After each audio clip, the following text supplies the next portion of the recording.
Hey Zen fam, 'tis me. Right, before I kick off this video, two important little messages that need to be made. One, of course, for you to rate, favourite, comment, share, subscribe. And of course, if you can, hit the bell, that'd be awesome. Two, to the Federal Communications Commission, I, Zenbloke, would like to make a declaration. If I could say that word. Oh well. Right. I don't swear on this channel, but I do make gaming content. Now, I speak about gaming content from the point of view of a 45-year-old Scotsman. Okay? So, I don't talk down to my audience, but I do speak on a subject matter that some would consider to be of a childish nature. So, although I do not exclude children from my content, I personally believe that my content is not, shall we say, conducive to an audience below the age of, say, 13. There probably is some people in my watch base who are below that age. They are welcome to come, and if you are of that age, I obviously do welcome you. You are Zen fam, and that is cool. But please know this, SEC. Please don't find me or anything like that. I don't have any ads, and quite frankly, if I ever got the ability to monetize again, I don't think I would, because I'm not letting YouTube make money off me. If I get to a point where I have enough subscribers where I can set up a Patreon and feel okay about that, where I'm not ripping people off, then that is what I will do. But I'm not intending to make money off YouTube through YouTube. And so if the ability comes again for me to someday monetize my content, I'm just not gonna. I used to, I'm just not gonna. Because one, I don't want the hassle of having to mark my videos as child friendly or not child friendly or whatever. Because everybody is welcome at the Zenbloke channel and any of the other Zenbloke platforms. It would be my Redbubble, my Twitter, my Twitch, my Instagram. Everybody is welcome. Everybody is welcome to everything. But I don't make content directly for children. I don't make content directly for adults. I make content for anybody that wants to watch it, and anybody can watch it. But for the really younger ones, they may not be liking the way that I speak on subjects, because I do not talk down to my audience. That's just a personal decision. So I would like to hope that in the future, if things turn out that I become more successful and I can monetize content, and I get to a number of subscribers and stuff where I am looked at by your organization, then please know that talk to me first before doing anything, okay? If there's a thing you need me to do, then I will do it, but don't take my channel away. I have worked far too hard to build this channel to the number that it's at. I'm only at 330 subscribers, but I have built these 330 subscribers myself. I haven't used any bots, I haven't done any sub for sub. Every subscriber on this channel I have earned. I have made content for. I have spoken to people. I have schmoozed at conventions. I've worked for every single sub. I have been the shameless self-promoting YouTuber at every given opportunity. I've worked for my subscriber base. Rant over. Okay, so what does Zenbloke want to talk about? Well, as you've probably gathered from the title and from the thumbnail, it's next gen. Everything's next gen right now. And that's kind of the issue at heart. Everything is, what's Xbox going to do next? What's PlayStation going to be doing next? I mean, like, these cartridge things behind me. It's like, everybody saw the cartridges. Even I saw them. I thought, ooh, what do these do? How do they work with PlayStation 5? I mean, like, I came up with my own theories that, like, that they were maybe armor around the 100GB Blu-ray discs to protect them physically and from piracy. Other people said they were like memory add-ons, or that, like, you could upgrade your standardized memory. by buying proprietary memory from Sony to put in your PlayStation 5. And many a theory was thrown about. And then it turned out that basically what they are, or these are memory card type things for a Japanese Sony product called Toyo, which is basically kind of like a electronic toy for fairly young children. So that puts that to bed. But then yesterday, or was it today? Well, some point this week, it was like, it wasn't yesterday, it was like the day before. Everybody was losing it. Absolutely losing it. It was like, look, we've got pictures of what PlayStation 5's controller is going to look like. May I remind you all that we all thought the dev kit was what the PlayStation 5 was going to look like. And then when we all saw the prototype controller leak online last generation, well before this generation started, so last generation, yeah, we were all like, that's what the PlayStation 4 controller is going to look like. Now, we can't even tell from the diagram where the charging port is. We can't tell from the diagram where the screws are, because as you'll see from behind me, I've got up the diagrams of the two models of the DualShock 4 and whatever the next controller for PlayStation 5 is going to be called. Whether or not it's going to be called DualShock is anybody's, because it's probably not the DualShock technology. It's a new kind of force feedback rumble tech that's, in the triggers as well as in the actual unit. So who knows? It's the control. These diagrams behind show the new controller to not have a light bar, which is strange, because to my mind, the light bar is used for many things. I mean, one, I have my name on it. I don't know how well that comes up in this because it's a little bit fuzzy when I do this. Also, it's how I sign into the system, because I have the PlayStation camera. So my PlayStation turns on, the camera turns on, it recognises my face, and I hold up the controller, and it recognises the controller and my face together, and boom, I'm in my system. Not to mention, there's been several games in the past where you move the controller around in the environment, and it uses that to, tell the game where the controller is to do certain functionality. Like in infamous Second Son. Not Second Son, sorry. Was it Second? Yeah, it was Second Son. God, my brain's minced today. So, you got the infamous game, and I believe the same thing is happening with Concrete Genie. There are games that do make use of the light bar. They're few and far between. Some of them it's like with the new type of controller that's got the little slit along here that shows the light from here, and shows the light from here up here as well. You have things like lightsaber colours and stuff, and different colours if you're on a multiplayer, split screen, so you can tell which racer is you and stuff like that. But the main thing that this does, this light bar,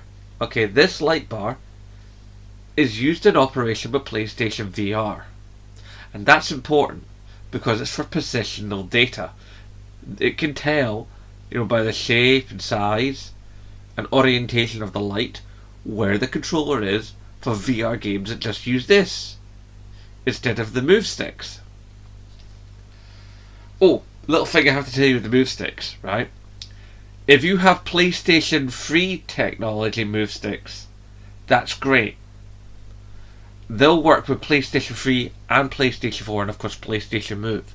However, if you get the new ones that were released a while ago that only have a micro USB connector instead of a mini USB connector, which the old ones have, sure you'll have a much easier time charging those up, but they will not backwards compatible to your PS3 if indeed you still have it and are still playing Move games on PlayStation 3. I know that's a very small market, but it is important knowledge nonetheless.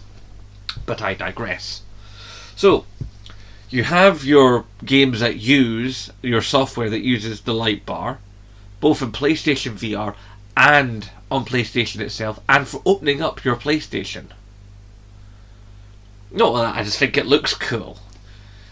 Now, to me, the better idea would be that a light bar that comes on only when it's needed. You can set it to be default off. But when you turn the system on, and when you're doing something with PlayStation VR, or you're doing a game that requires the light bar, then the light bar comes on. As it stands currently, the light bar is always on, which of course is why the battery drains. But of course, any of you hardcore PlayStation guys will know that you can turn the setting to dim. You can't turn it off, but you can dim it. And that's on the dimmest setting. And it's still plenty bright enough for the PlayStation to see. The other point I don't like in this new diagram is I love the way these sticks, legs, handles, whatever you call them, are shaped. I like that they taper at a far less aggressive angle than the diagram for the PlayStation 5 controller. I mean, the PlayStation 5 controller, it's more like that.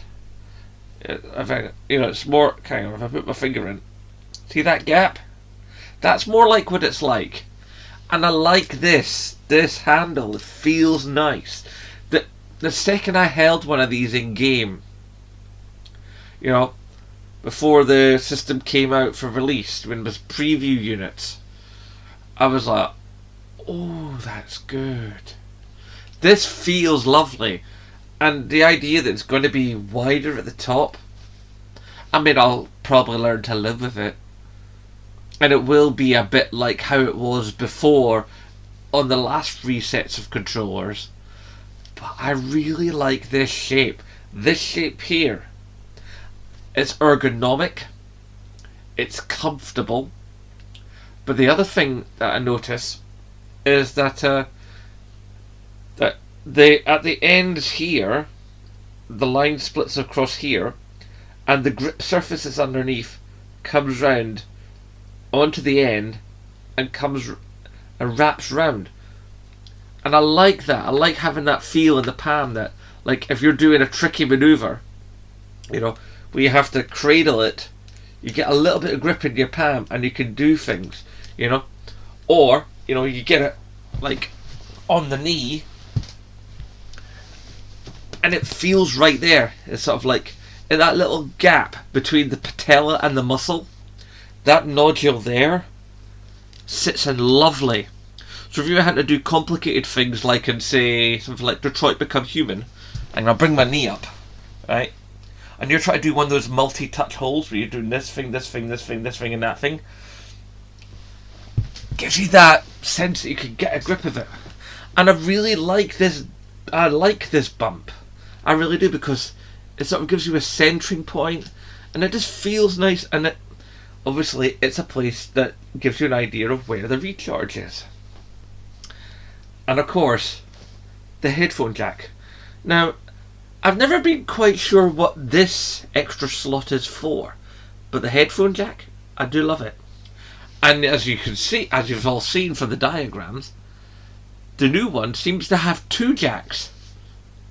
So does that mean you can plug in an external microphone, like a Blue Yeti or something, for guys like me that like do commentary online? Interesting.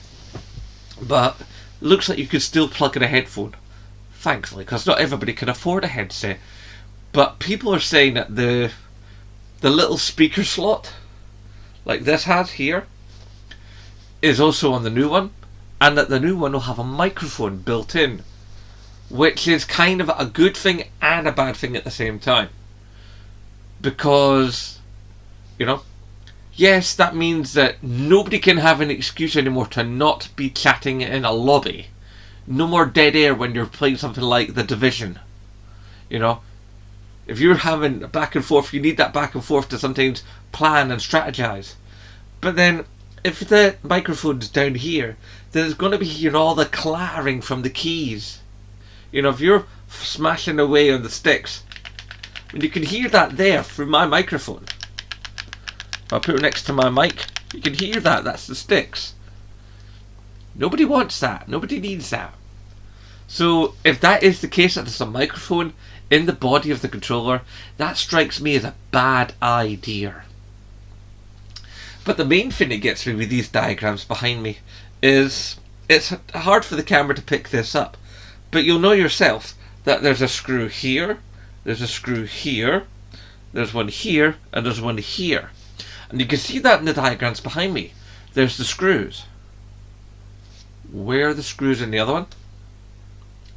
So, of all these things together, the idea that, that the touch bar, the touchpad, is unsure whether or not it's a touchpad or a touch screen, it doesn't say. That the dimensions look wrong. The sticks, the arms, the legs, the handles, whatever you want to call them, seem to be a throwback to the previous design. That we've lost the lovely texture in this, over the ends of the sticks. That the light bar is gone when it's used for so many other things and bits and pieces of general day-to-day PlayStation functionality, never mind PlayStation VR, which is part of PlayStation 5 going forward. Never mind when in a couple of years when PlayStation VR 2 comes out, or whatever they call it. It just seems to me that perhaps we're putting way too much faith in all these drawings that come out from these magical sources. It's sort of like, oh, we've gotten these patents from Brazil. You know what? We had leaks for PlayStation 4. We had leaks for PlayStation 3. And as the years have gone on, the internet has become much more involved with how we consume gaming media and gaming media leaks. Excuse me. And it's like, how much of this is really real? And, it's great for Sony. They do little leaks here and there, and everybody else is filling in the gaps, leaking all kinds of crazy stuff. And it means that PlayStation name and the name PlayStation 5 is rarely out of the news cycle, which means it's continually in there. And when that seed is in everybody's subconscious, oh, PlayStation 5, PlayStation 5, PlayStation 5, PlayStation 5, PlayStation 5, that means that there's a greater awareness of the brand and a higher possibility of the brand breaking through, and that can mean greater sales. Don't believe me? Look at the example of the current occupant of the White House. All the mainstream media couldn't stop talking about the Cheeto-in-Chief. It's like, God almighty.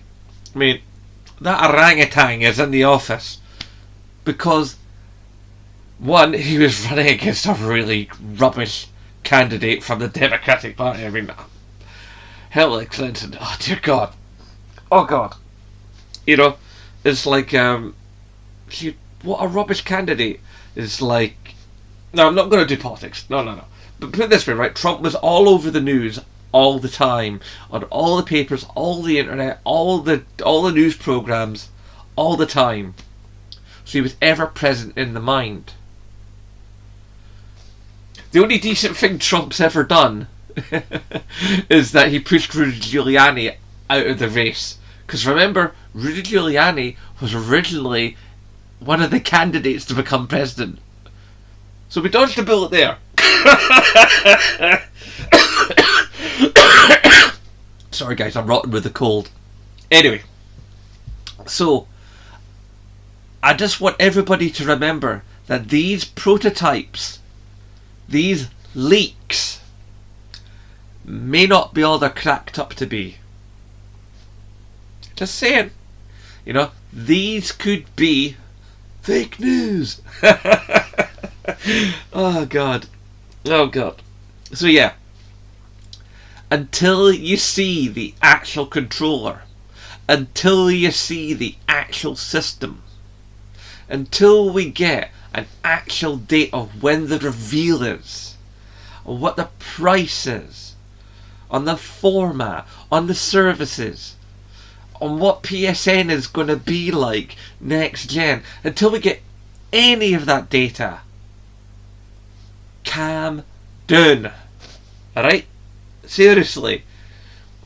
Rumours are fun. I mean, yeah, I like the hype machine. Spin it up, make a video, woohoo!